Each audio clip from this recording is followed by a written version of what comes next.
Hi everyone, thanks for tuning in. So happy to be here. I'd like to thank Jesselton Philharmonic Orchestra for having me.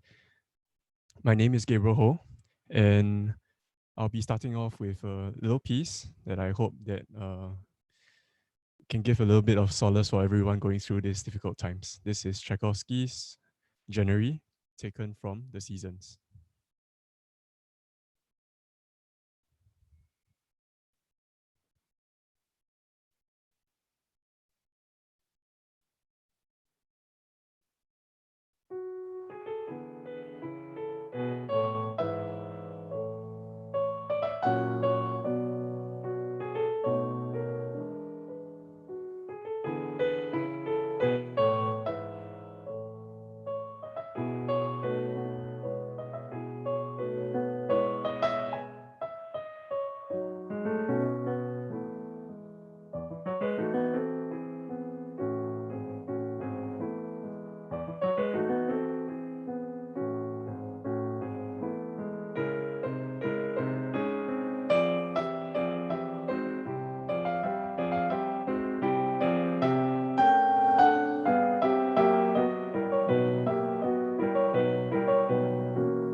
Hello, everyone. My name is Yap Yi, and I am the host for tonight's program.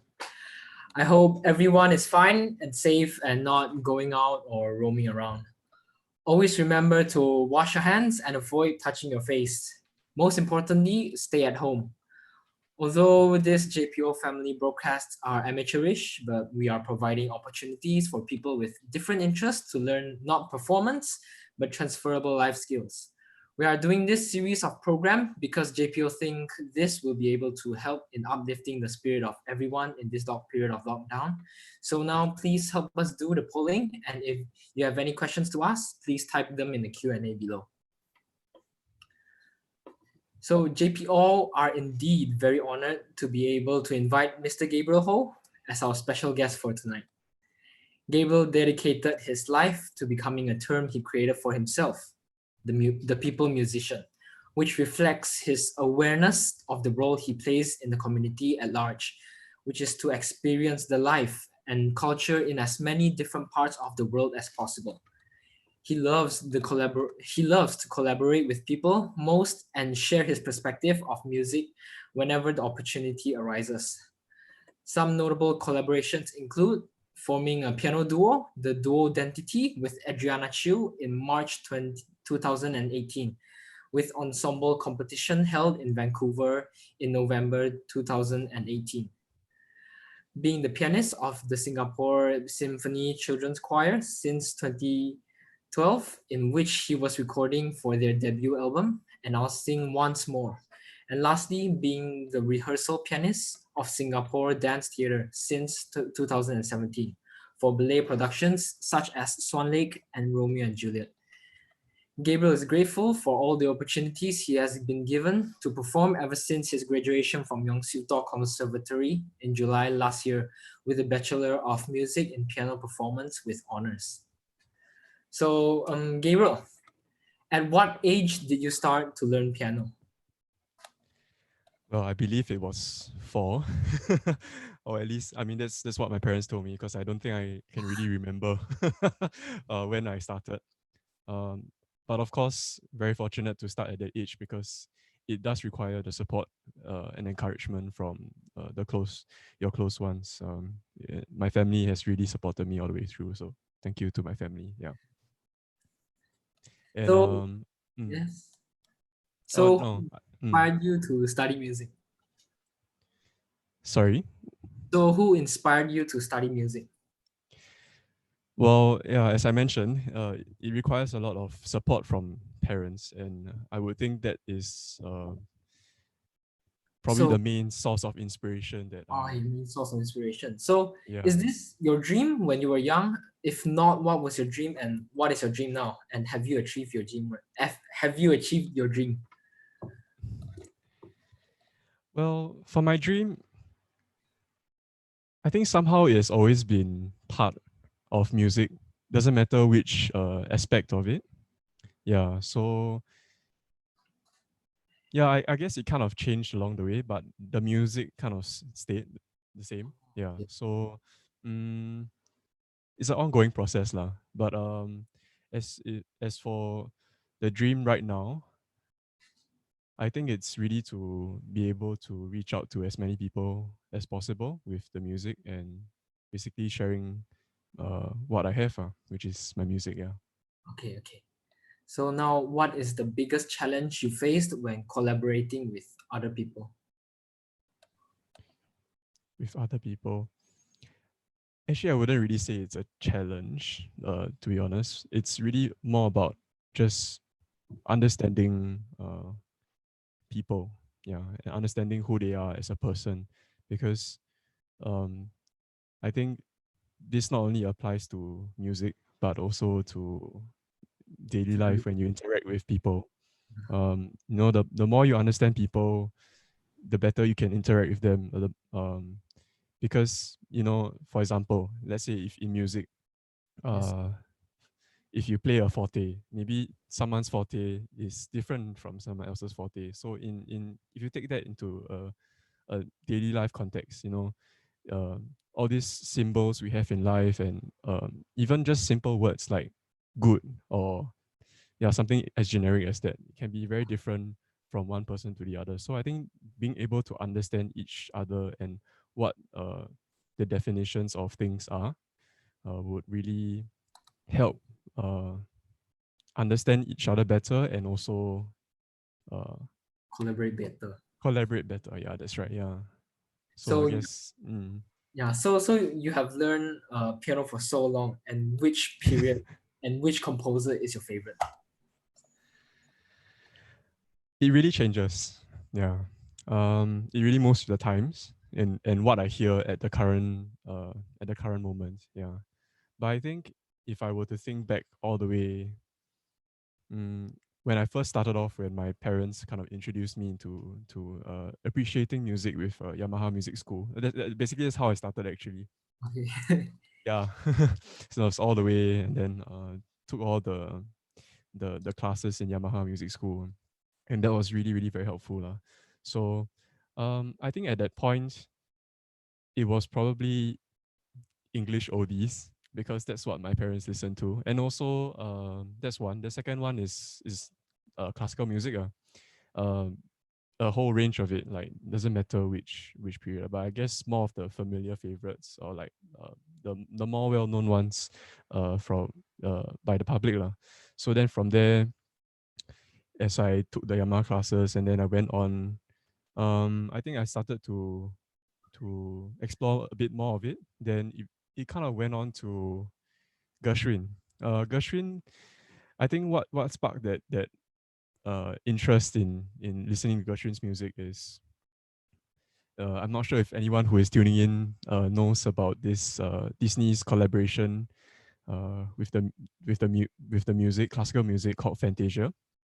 And one of the pieces that was featured in this Fantasia series was Gershwin's Rhapsody in Blue. And I think as a young person, you'll be really really captivated. I was very very captivated by this uh, the way that the animators of Disney kind of animated the music and brought it to life. Yeah. Yeah, it just really made so much sense to me at that point. And sometimes I just come back to watch it and it's like, oh, I noticed different things about it. It's really nice. Yeah. So that's how I got that part of my love for Gershwin's music. Then after that, it kind of moved on to Rachmaninoff. Yeah, because for me, I'm someone who likes harmony a lot in music. Yeah, and yeah, really a lot of very beautiful singing lines as well as the harmony is yeah Oh, to die for sometimes. And then what else? I think as I moved on with the times, I think some of the 20th century composers I did like as well. Like Prokofiev. Somehow I it's again something to do with the harmony lah. And that there's this eccentricity about Prokofiev's music that I really liked a lot. That I was really drawn to. Um, okay. the edginess of it, yeah. And I think, yeah, even after Prokofiev, like on to contemporary music of today. Yeah, I still do keep in touch with a lot of music of the contemporary, and it really depends on what I listen to or what I'm working on is in terms of projects uh, of the current time. So yeah, I think it changes. I don't think I have a real favorite. I think or a real favorite period. Oh, Yeah. okay. So I guess I hope that answers the question. Okay. Yeah. So throughout your music journey, was there an event which made you realize or learn so much about music? Wow. Um, I don't think there is an actual event that really made me learn a lot about music. I think it's really every single event that happened. I mean, of course, there are highlights for sure. The one that I can think of right now is the one that I just did, a performance of my graduation recital that was just last year. Wow, so just last year. Um, Basically for the performance majors, the bachelor's majors at Yongsuto Conservatory, we would actually have to, at the end of the 4 years, as part of our thesis, we would actually have to prepare 1 hour 1 hour worth of music. For pianists, it's memorized. Yeah, so Oh, it was wow. quite a challenge, and I think for the music that I chose, it was also quite challenging. But yeah, I really learned a lot. Yeah, about music. I think I think not even just about music, but just about myself, and also how who you are, I guess, in the society, and what you can do for the Oh, community. Yeah, there's one. I mean, there's so many others. I mean, yeah, but that's the most recent one I can think of at the moment. Yeah. okay. So, what advice would you give? Would you like to give to our Jesselton Philharmonic Orchestra members, especially to those young members? I think I have two things in mind. First one is to, I mean, it sounds very cheesy, but I guess after going through experiences, it really does make sense now that I'm telling you this. The first one is begin with the end in mind. I think when you actually have a goal that you want to reach, it will be a lot easier to reach, um, because I don't know, the mind is the human mind is really amazing thing. Yes. I'm pretty sure there's so much more research that is ongoing, Yeah, with how music is related to mind and everything. But but I think generally, uh, there's this subconscious part of our minds that will push kind up. of, yeah, that's right, will kind of push us towards what we want to achieve. And if we don't have that end picture in mind, then our subconscious will just be like, oh, okay, I'll just chillax, and I'll just like yeah, I'll just go about doing my daily stuff and repeat like day after day after day. Yeah, Yeah, so it's always good to have that end in mind. Yeah, so that's one. Then second thing is, um can't quite remember where I got this quote from, but it's someone famous. But make every moment a teachable moment. Yeah, because you never know when yeah you can learn about anything really, actually, not just music. Yeah. so that's the two. And Yes, so, do you think all this listening really helped you in shaping you into what you are today? Like listening to the music, Gershwin's music, and the oldies, the English oldies, and all this. Do you think it defi- helped shaping you into what you are today? definitely. I think whatever that I've listened to has definitely shaped me in who I am today. um Not just music though, I think everything that you experience in life, because I really feel that music is meant for everyone. And um yeah, I mean, okay, let's just talk about the music side first. So like, uh whatever that I've listened to along the way, even past classical music, pop, jazz, musicals, everything. Yeah, I think each each little thing about each style of music will kind of come together and help each other indirectly, Yes, and to give you a more informed uh, perspective of music. I feel, as a yes, musician of today. Yeah. um but it really applies to everything, I guess, in life. everything. Yeah. Mm. So we'll now move on to the Q&A session. So if any one of you have any questions, please list them down in the Q&A below. So we'll start with the first one. Is it hard to play or to learn jazz piano? Okay, there are many different schools of thought for I guess difficulty in learning music. But for me, I come from a standpoint where everything is possible. It's just how much time that you need to put in to to achieve whatever you want to achieve. So yeah, I don't think it's hard to learn. It may be harder for some people than others, because some people might be better in other things. Yeah, yeah. So as with classical music, it's really got to do with a lot of reading, a lot of technique, a lot Yes. of more of the creative side as well. Like, okay, so how do you communicate your ideas through uh, from your mind to your music? How you're gonna actually portray them out? But Yeah. I guess likewise, it's the same for jazz too. You need to know how to. You have to learn the language of jazz first. Yeah. Of course, like And the different yes. s- subtleties of jazz that makes jazz jazz. Yes. Um, yeah, so I think it really depends. Yeah, on the person and what their strengths and weaknesses are.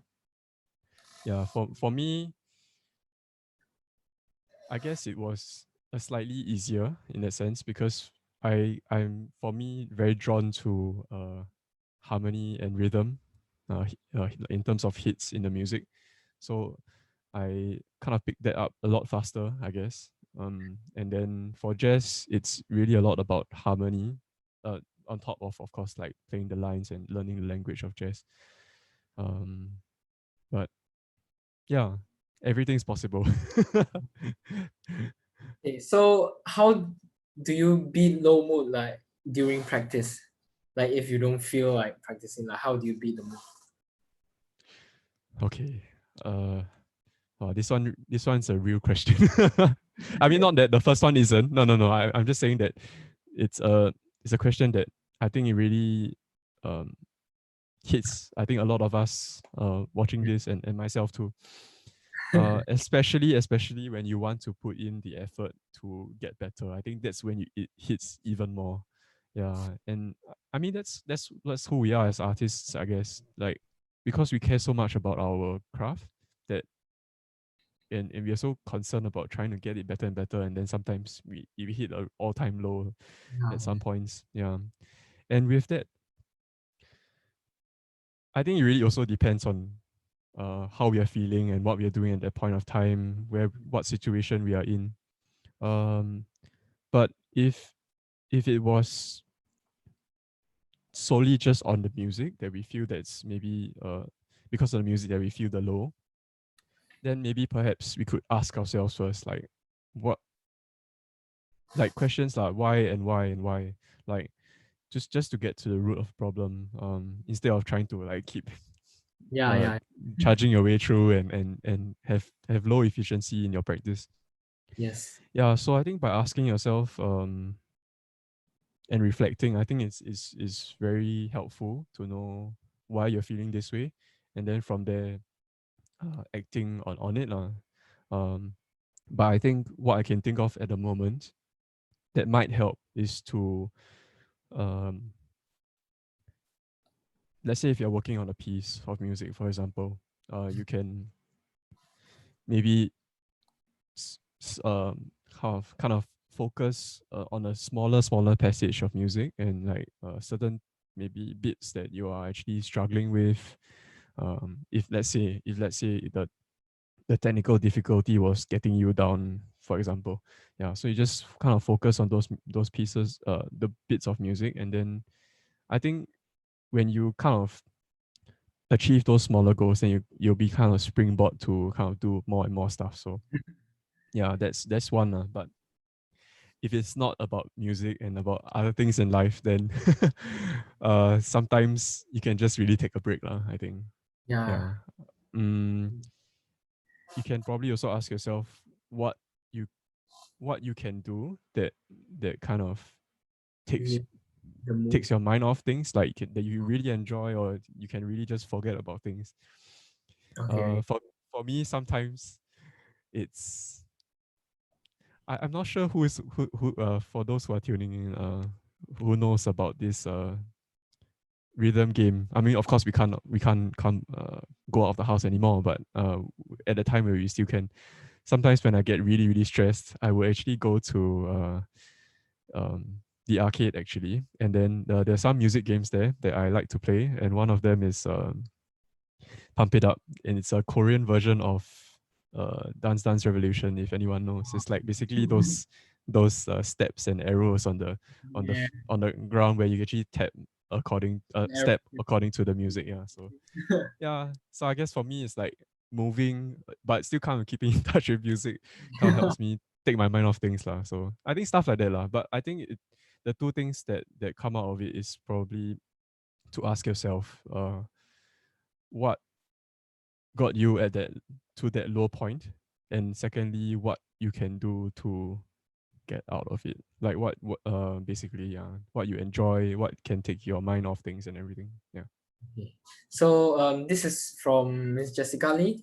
Hi Gabriel, Oh, hi. for helping thanks for helping out and on our new on this broadcast and to perform a lovely piece for us. So could you elaborate more about your chosen piece? Okay. Anyway, first and foremost, yeah, I'd like to thank Jessica. Uh, she was the one that uh, told me of this broadcast, and it's a really amazing initiative that you and a GPO and the team also. Got to thank the team for setting this Zoom and YouTube live session also. Thank you very much. Yeah, it's a really amazing initiative to actually uh, kind of keep in touch with everyone, for people to come together to learn Learn, not yes. just about music but anything in life that it connects with music as well. Yeah, I think it's a really good opportunity for everyone to, yeah, basically come together and get through the times together. Yeah. So thank you for that. Yeah. As with the choice of the piece, I was thinking of something is that has the vibe of solace, I guess. Because I mean, I was just thinking through like this whole time that we are facing right now. It's just so much um tension. I mean, Yes, I mean, even at home, yeah. I mean, I think we don't need to get into those details. But basically, everyone in each of their own way is going through their own kind of yes. troubled times. Yeah, whatever it may be. So I was thinking of a piece of music that could kind of exhibit that soothing quality, that calming quality.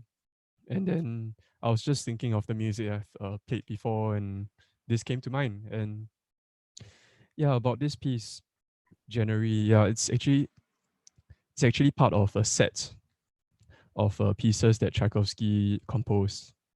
So it's basically titled by the named after titled after the months of the year. So there's January all the way through to December, Oh, and there's actually a epigraph that's linked to to the this music. piece. And yeah, I can't quite remember the words now, but I think I have it somewhere. But it's basically about um The I month. guess yeah, the months and what uh it was happening at that time. So I think at the at that part of the country, it was winter, I suppose, because it was subtitled At the Fireplace. Oh, okay. Yeah, and then if I can search up, okay, found it. So this is the epigraph that's attached to it. A little corner of peaceful bliss. The night dressed in twilight. The little fire is dying in the fireplace, and the candle has burned out. Oh, So basically, it's like this very warm, very maybe I should have just said this at the very start. Maybe then it could also kind of you feel that even more. But now that you know it's the story behind, yeah. And this epigraph is written by Alexander Pushkin. Yeah. So I thought of this piece to which had this very calming and soothing quality. Yeah. So I hope that just by playing this little piece, excuse me, that it would have a little bit of comfort for everyone out there watching. Yeah. okay. So do you ever have a thought of bringing a change to the society or humanity through music? Wow. Okay. Definitely. I think whatever I am doing for music at the moment is really kind of in line with that already. Yeah. Um, I think because I've always, as what Yapi has mentioned at the start, I did think of this term, people musician, because I feel like musicians need to realize who they are and the role they play in the society. I mean, of course, music started off like in the past as entertainment for the aristocrats and the royalties and stuff. But I think now, as the times have changed, it's now more accessible and available to the masses, and I believe it should be the case. And I think in any way we can, we should always have the community in mind when we play the music. Yeah, and also, as I mentioned earlier about science and music and the benefits that music has. Um, I think once we have the intentions in that we play music, it's those benefits will come out and it'll be even stronger for the people that are watching and listening. So yeah, I guess to answer your question, I think basically whatever I've been doing is in line with I guess serving the community, I guess. Yeah. Mm. Okay, so is it hard for a fresh music graduate to embark on his or her music career, especially in Singapore? Are there a lot of demand and opportunities for performing? Okay, I think that one is quite subjective. It, I think there's many different factors that would determine this. Uh, the the success of being able to be uh, part of the industry. I mean, of course, if you were to look at the numbers, uh, it will be quite crazy to actually uh, be successful in actually Singapore. anywhere in the world, not just Singapore. Yeah, I mean, you've got so many uh, people who have studied music out there, uh, all sorts of music. Like, is it general music, music education, music therapy, music performance of many different styles, uh, music technology, uh, musicology. You know, yeah, it's like there's a whole range of it, and I think, yeah, as I said, there's many different aspects to it. But I think one of it is really that you got to really feel uh, strongly about your music. That's one. But that's not just it anymore. I mean, maybe back then, in the past, if you could play well, maybe people you will be able to make it in the society, in the industry. But I think nowadays, with increasing technology, um, and basically more and more sophistication, as time passes, you've got to think about more things, like how you present yourself out there, especially online, Yes. um, and also, yeah, how much how connected you are with the industry, because that definitely really matters as well. Because um, when you are actually, I mean, I'm not saying that you just uh like just attend someone's event just for the sake of attending someone's event, but to really be there for them, their Mm. music, or for the art that they are trying to present. And when they feel that, will be a very strong connection that's made. And I think by doing that and helping each other in the scene, uh not only you yourself will be successful in being able to step into an industry and do things, but also the other the other person Yeah. as well. Yeah, and Yes. then um what else? Yeah, basically those things lah at the moment that I can think of. Okay. Yeah. Okay. Do you think collaborating with more experienced and renowned musicians help in your playing? Definitely, definitely. I think there were some of the pictures that you are seeing right now. I think one of them was with Qianzhou, um, violin faculty at Yongsuto Conservatory, and also Tony Macaroni, um, fantastic bassist, and also teaching rhythmic devices and jazz in Yongsuto. Okay. And also alumni Dure, who's also playing the violin then. Yeah, even just uh, like I think was it only just one rehearsal? Yeah, with them, it really made me understand or kind of like opened my ears a little bit even more, like to more details uh of music which I never really paid attention to it before the rehearsal. Yeah. So definitely whenever possible try to be Right. available for these sessions when they come. Okay. Because the more you hang out with people that are better than you, the faster you grow. Yeah, I think it also applies to life. Yes, yes. And that I think with the people that you hang out with, especially your closer circle, you will really kind of like uh their qualities kind of rub off to you. So you know how your parents would say like uh don't run into bad company, Yes. and it's for your own good and stuff. It really I think there's some sense of truth in it. Yeah. Mm, Okay, so we'll move on to the next question. This one sure. is from Stacy Yu. I guess you Hi, have Stacy. done many collaborative performances with other players. So can you share one of your experience and difficulties and something that you enjoyed? Difficulties and joy. Okay. Um. Yeah. Yeah. Maybe I'll just talk a little bit about the pictures that you've been seeing through this session. These are basically apart from the solo photos.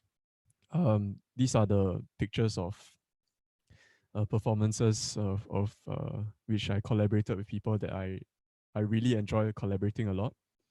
One of which is this piano duo that I'm in, as Yabi has mentioned, duo identity. Yes. Yeah. Um, yeah, I'll just briefly go through each of them. And then there's the one that I mentioned about Qianzhou, Tony, and Ture. And there's also another group of guys that we were kind of like casually dressed, like something like this t-shirt and blazer. That was with the Lorong Boys. Lorong Boys is like a group of musicians in Singapore Okay. that basically were from Yongsu Conservatory as well, but they kind of from there uh, kind of evolved to playing music, fusion music of like Singapore tunes and classical and contemporary, which is a very fun group. Yeah, yeah. Um, who else was there? Oh, and there's one solo photo which I was looking at the score. It was quite a bright photo. That was actually I was playing on the piano in Singapore Dance Theatre, where I was playing for one of the events, one at the ballet. Yeah, so basically I was playing selections from Romeo and Juliet, and then the dancers were actually dancing to it. Yeah. So what else? Oh, there were some of the photos that I was dressed, and then it was like in a band setting. Yeah, so that's my Japanese fusion band. Yeah, 24XVI or 2 to the power 4 equals 16. Yeah, so um and what else is there? Yeah, I think yeah, but I okay. So now let's move on to the next part, which is the what I enjoy and the difficulties. I mean, as I've mentioned earlier, there's not really a like big like a like a biggest challenge or anything like that.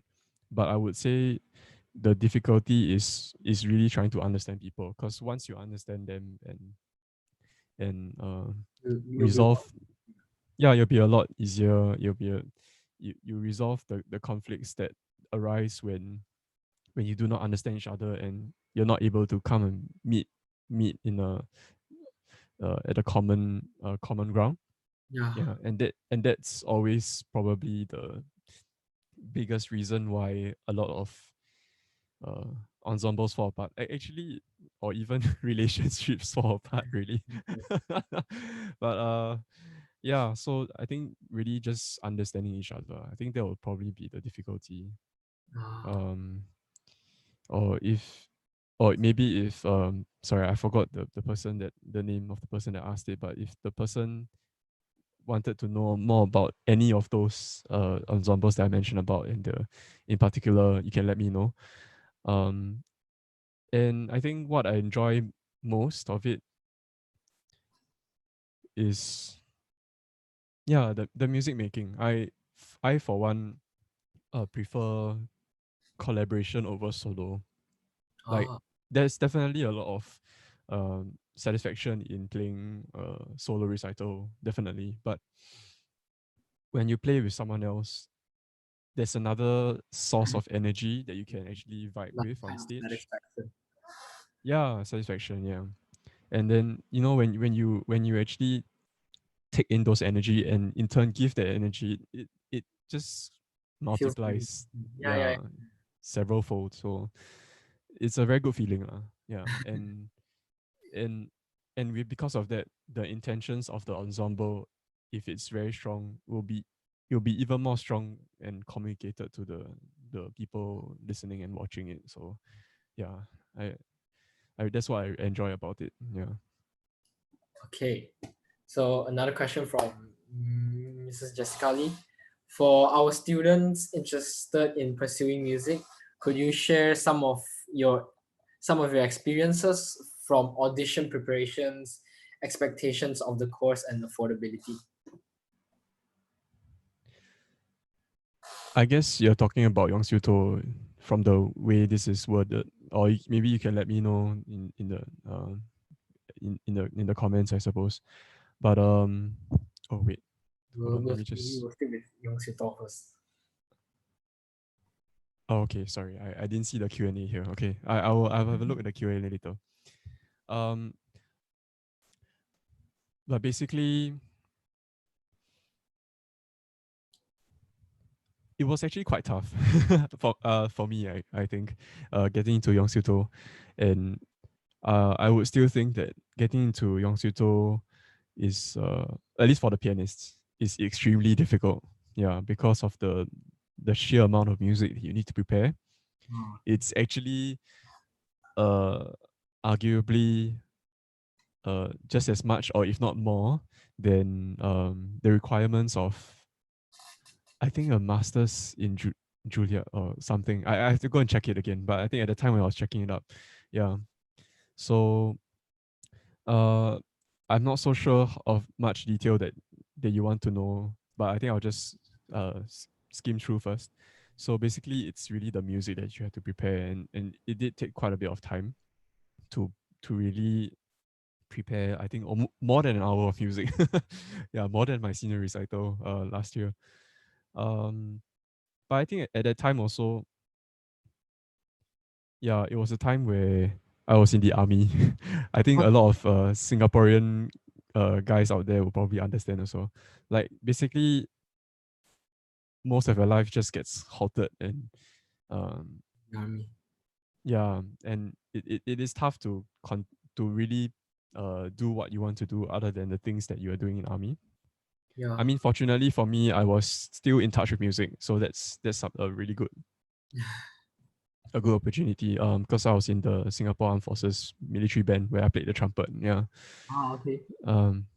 Yeah. So I still had a piano that I could practice on, and um. But I think to answer the question,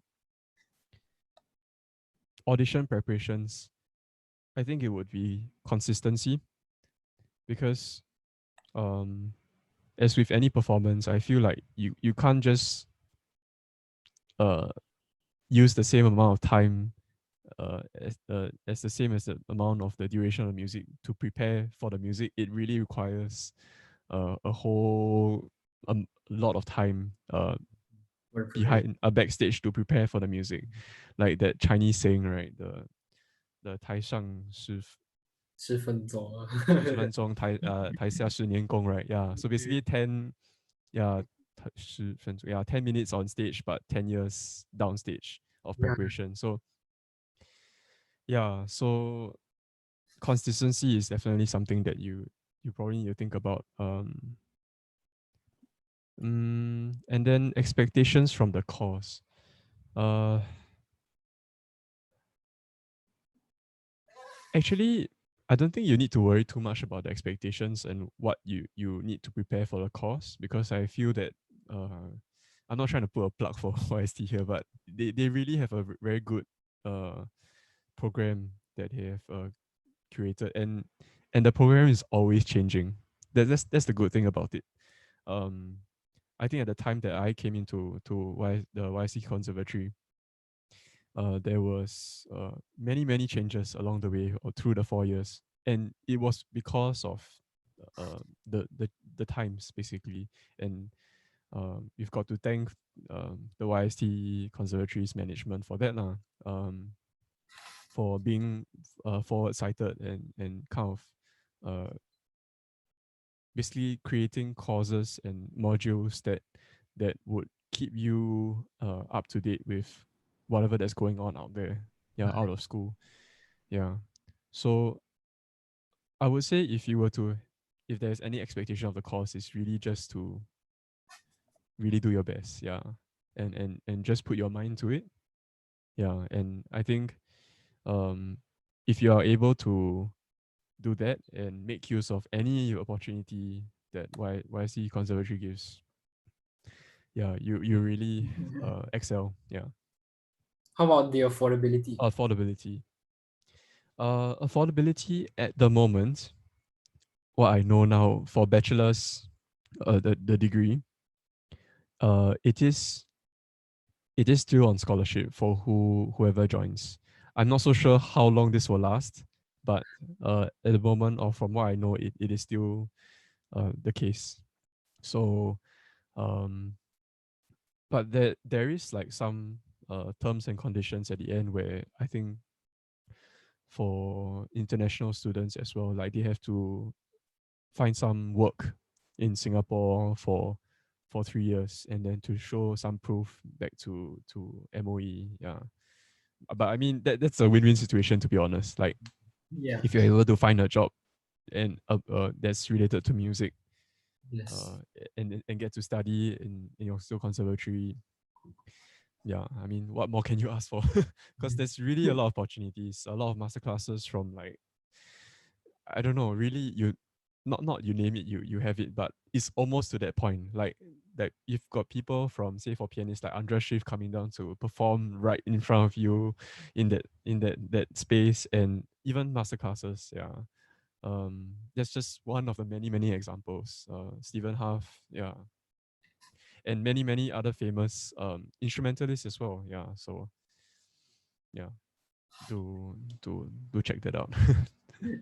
So besides piano, what other instruments do you like? Besides piano, I guess this is talking about uh instruments, right? So the next one would be the trumpet. I actually did pick up the trumpet when I was in secondary school band, and that was like 2009, about almost 15 years ago. Yeah, Oh. yeah, and kind of stops because I really had to focus my time on my study in Yongsuto Conservatory. So, but yeah, that's probably the next thing that I like still, and also violin. Yeah, I did try a little bit of violin for 1 year or so, but then I couldn't afford the time.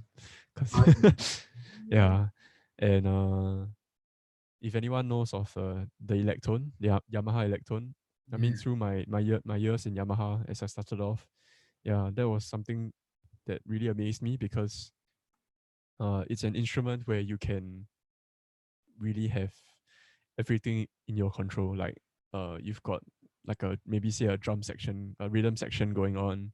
You've got the bass because you basically like an organ. Yeah, so you can have like the foot pedals and you can control. You have two manuals, two keyboards.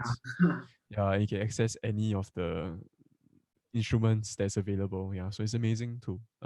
Instrument. Yeah. What else?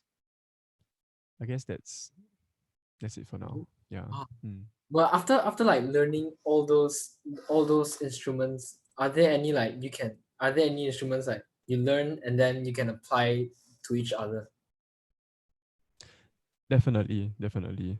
Um, I think somehow I've just talked about almost each of the family of instruments, right? Yeah.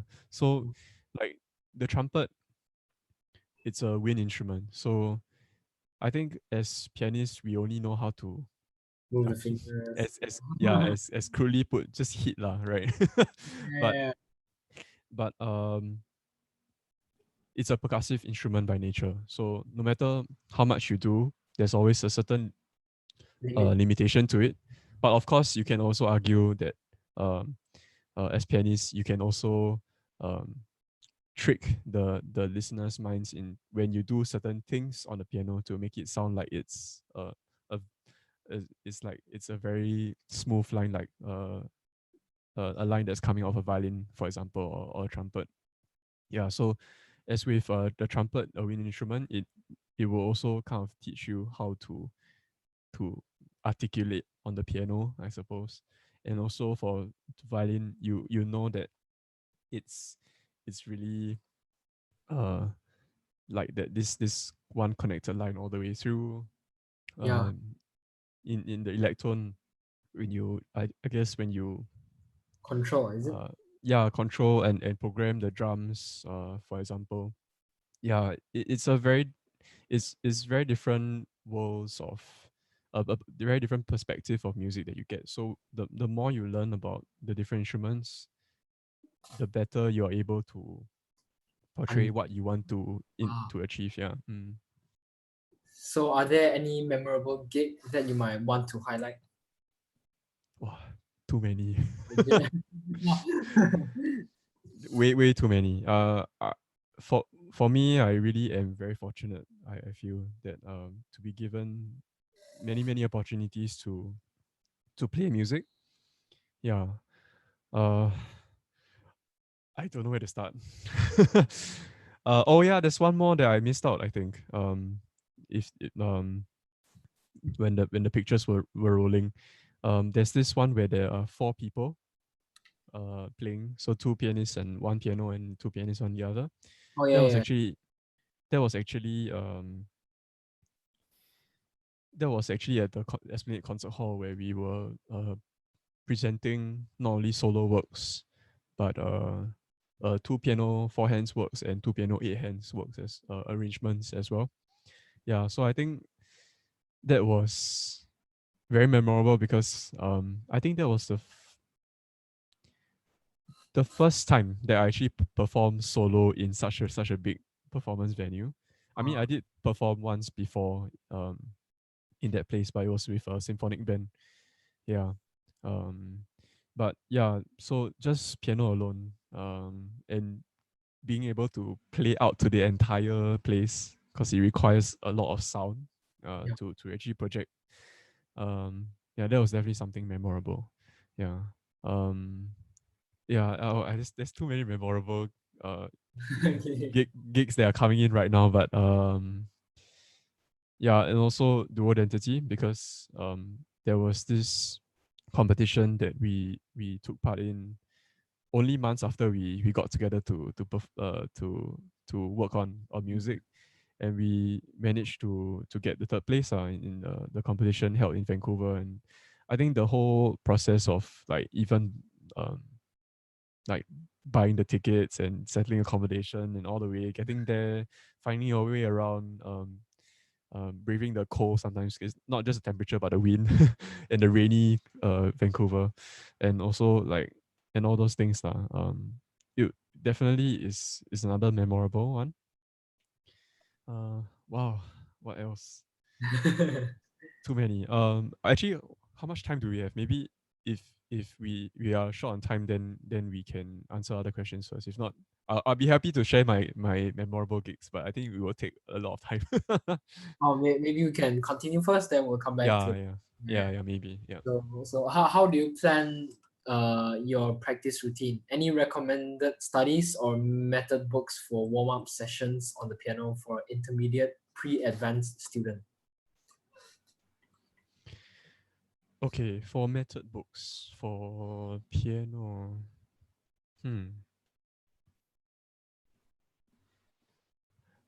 actually for me, I don't. For me, I actually, I mean, once you get past a certain stage, of course, Yes. once you learn the basics of like say like Hannon and Cherney. I mean, those are definitely very good books to start off with if you were to talk about method books.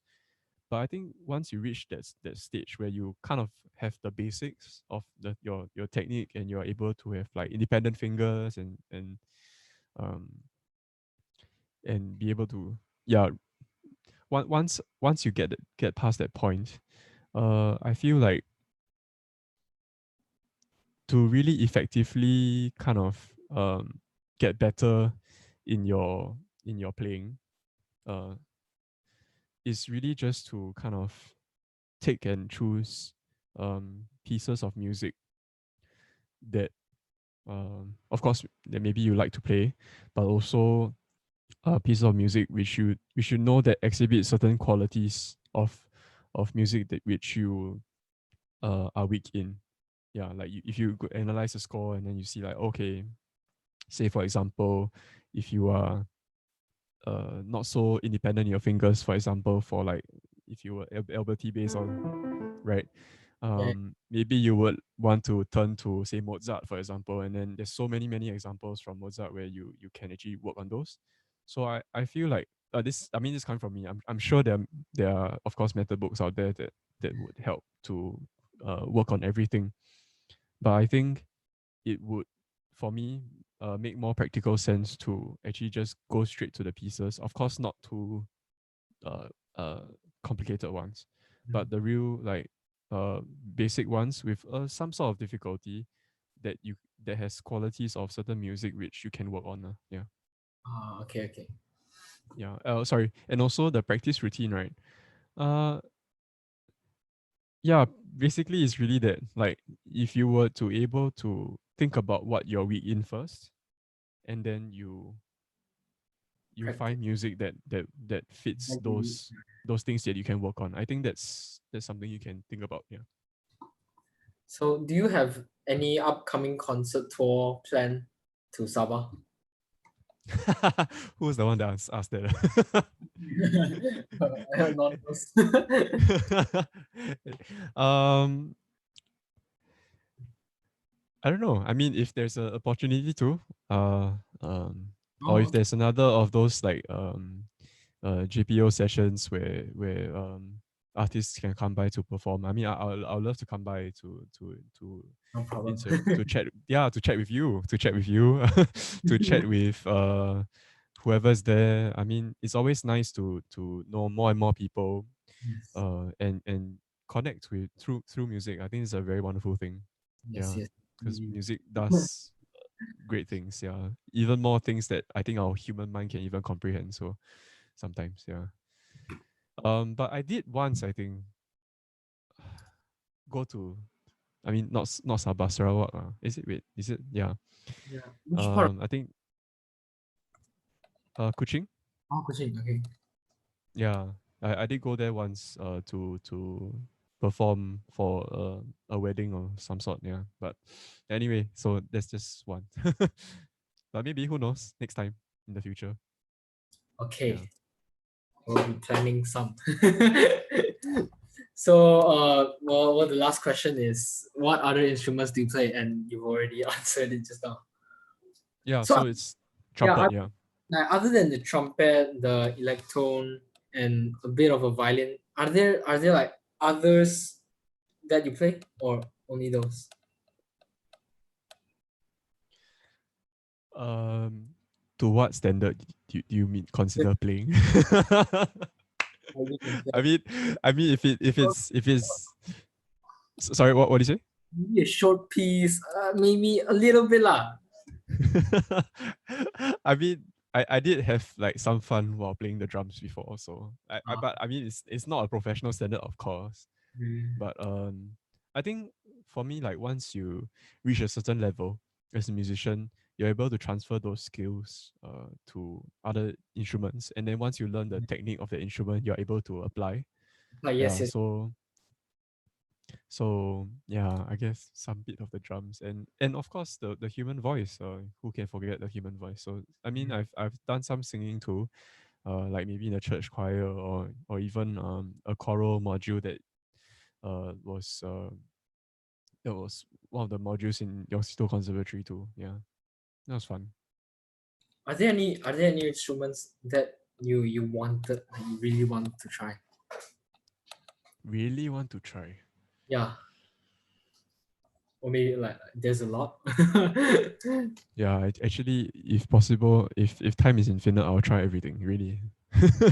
But if you ask me to choose one right now, also very tough. Okay. Um, After drums, because I've done a bit already, there will be bass.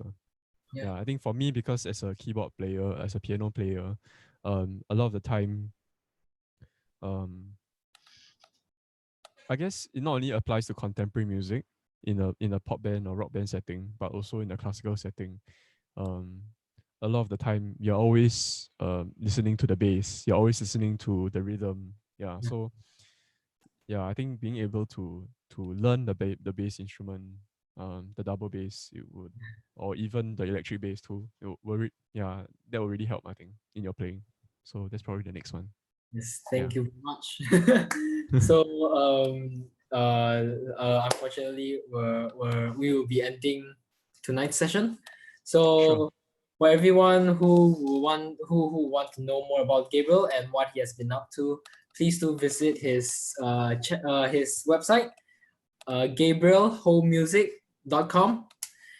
And right now he's giving performance of easy listening music on Twitch at his channel Gabriel Hoe Music tomorrow night at 8 p.m. for every Monday. So be sure to check him out. And on behalf of JPO, we would like to thank you for dedicating your time and energy into this interview despite the pandemic that is happening right now. And we would also like to thank everyone who has attended and supported this program. You guys have been great. I hope you guys got the answer you wanted. And for those who still have questions and are waiting on answers, please stay as Gabriel will answer your question through the Q&A below in writing. So this broadcast will be on every night at the same time until 28th of April. So please check out for the link at our JPO Facebook page and stay tuned. And for anyone who's interested to share any of our program with your family and friends, it'll be on our Facebook page, Jesselton Philharmonic Orchestra and Jesselton Philharmonic Orchestra Media for YouTube. So please do give this video a thumbs up and subscribe if you're watching through YouTube. And also please like our Facebook page to support us. And now I will lead the prayer to end tonight's program. And please don't leave first, because after the prayer, Gabriel will perform us the prayer. So please pray in whatever faith you believe in for the COVID-19. God, our peace and our strength, we pray for our nation and the world as we face new uncertainties around coronavirus. Protect the most vulnerable among us, especially all who are currently sick or in isolation. Grant wisdom, patience, and clarity to healthcare workers, especially as their work caring for others puts them at great risk. Guide us as we consider how best to prepare and respond in our families, congregations, workplaces, and communities. Give us courage to face these days, not with fear, but with compassion, concern, and acts of service, trusting that you abide with us always. Through Jesus Christ our Lord. Amen. Thank you very much, everyone.